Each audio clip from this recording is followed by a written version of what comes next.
চট্টগ্রাম বন্দরের ৬ cargo birth operator নিয়োগে শেষ মুহূর্তে জালিয়াতির আশঙ্কা। ৪৫ বছরের অভিজ্ঞ অপারেটরদের সরিয়ে ঘুষ বাণিজ্যের পায়তারার অভিযোগ। টেন্ডার, বোর্ড অনুমোদন ও মন্ত্রণালয়ের প্রত্যয়নের পরও ক্রয় সংক্রান্ত কমিটি আটকে দিল প্রস্তাব। শিপিং ও আমদানি রপ্তানি খাতে ধীরগতি ও বাড়ছে ব্যয়।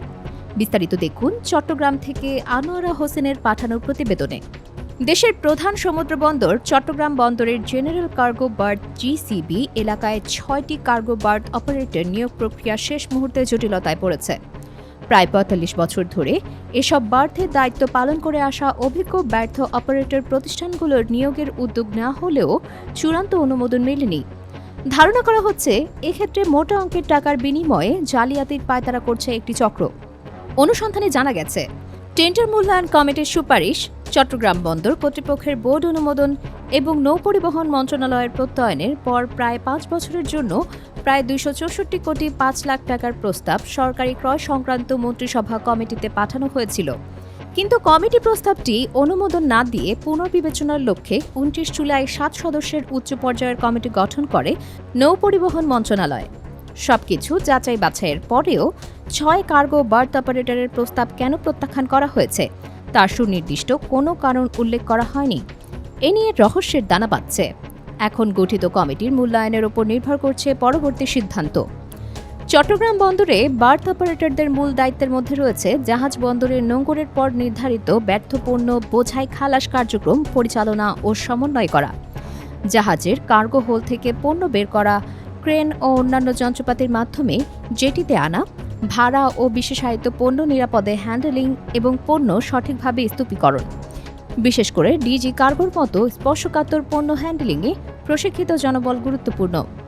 দক্ষ ক্রেন অপারেটর, উইসম্যান, অভিজ্ঞ ডক শ্রমিক, মার্চেন্ট শ্রমিক ও প্রশিক্ষিত সুপারভাইজারদের সমন্বিত দক্ষতা বার্থ পরিচালনার অন্যতম ভিত্তি। দীর্ঘদিন ধরে দায়িত্ব পালন করা অপারেটরদের কার্গো হ্যান্ডেলিং কার্যক্রমে অর্জিত অভিজ্ঞতা ও দক্ষতার কারণে অপারেটর পরিবর্তনের ক্ষেত্রে দক্ষ জনবলের ধারাবাহিকতা নিয়ে সংশ্লিষ্টদের মধ্যে উদ্বেগ রয়েছে।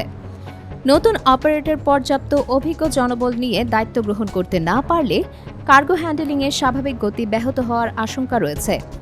এর ফলে জাহাজের টার্ন অ্যারাউন্ড সময় বেড়ে জাহাজ জট সৃষ্টি এবং ড্যামারেজ ও হ্যান্ডেলিং ব্যয় বৃদ্ধির ঝুঁকি তৈরি হতে পারে। একই সঙ্গে আমদানি করা কাঁচামাল বন্দরে দীর্ঘ সময় পড়ে থাকলে এর প্রভাব পড়তে পারে সংশ্লিষ্ট শিল্প কারখানার উৎপাদন কার্যক্রমেও।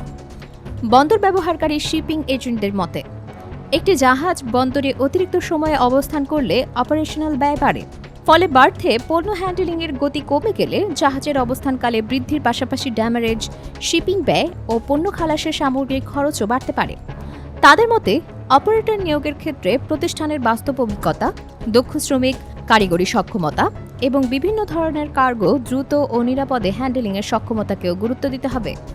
বিশেষ করে বন্দরে ডিজি কার্গোর মতো স্পর্শকাতর পণ্য হ্যান্ডেলিং ও ভারী মালামাল খালাসের ক্ষেত্রে আন্তর্জাতিক সামুদ্রিক সংস্থা ইন্টারন্যাশনাল মেরিটাইম অর্গানাইজেশনের নিয়মে ও রেজুলেশন অনুযায়ী বন্দর পরিচালনা নিরাপদ, পরিবেশ বান্ধব ও দক্ষ পদ্ধতিতে জাহাজ ও কার্গো হ্যান্ডেলিং আন্তর্জাতিক মান বজায় রেখে পরিচালনা নিশ্চিত করতে হবে নৌপরিবহন অধিদপ্তর ও চট্টগ্রাম বন্দর কর্তৃপক্ষকে। এর ব্যতিক্রম ঘটলে ঝুঁকি থাকার প্রবল সম্ভাবনা রয়েছে বন্দর ব্যবহারকারী সংশ্লিষ্টদের মতে। অপারেটর পরিবর্তনের কারণে বন্দরের স্বাভাবিক কার্যক্রমে বিঘ্ন বা শ্রমিক অসন্তোষের পরিস্থিতি যাতে তৈরি না হয় সে বিষয়েও কার্যকর ব্যবস্থা নেওয়া প্রয়োজন। সরকারি ক্রয়বিধি পিপিআর ২০২৫ অনুযায়ী এক ধাপ দুই খাম পদ্ধতিতে আহ্বান করা টেন্ডারে ১৪টি প্রতিষ্ঠান দরপত্র সংগ্রহ করে। এর মধ্যে ১২টি প্রতিষ্ঠান দরপত্রে অংশ নেয়।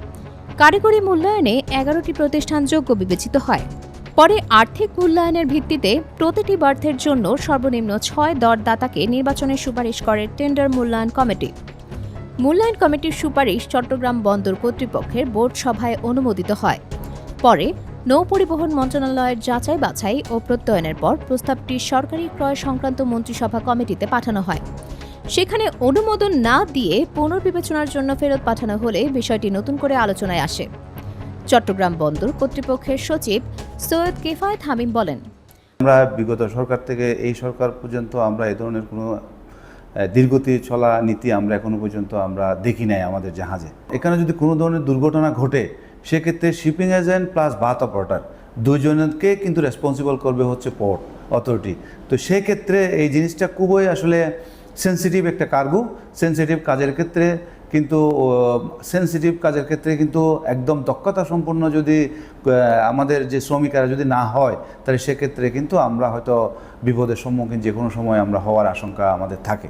সংশ্লিষ্টদের দাবি, টেন্ডার প্রক্রিয়ায় কোনো অনিয়ম, আইনি ত্রুটি বা কারিগরি অসঙ্গতি থাকলে তা স্পষ্টভাবে চিহ্নিত করে দ্রুত প্রয়োজনীয় ব্যবস্থা নেওয়া উচিত। আর যদি এমন কোনো ত্রুটি না থাকে, তাহলে দীর্ঘদিনের অভিজ্ঞতা, দক্ষ জনবল, অপারেশনাল সক্ষমতা এবং বন্দরের ধারাবাহিক কার্যক্রমের বিষয়গুলো গুরুত্বের সঙ্গে বিবেচনা করে সিদ্ধান্ত নেওয়া প্রয়োজন।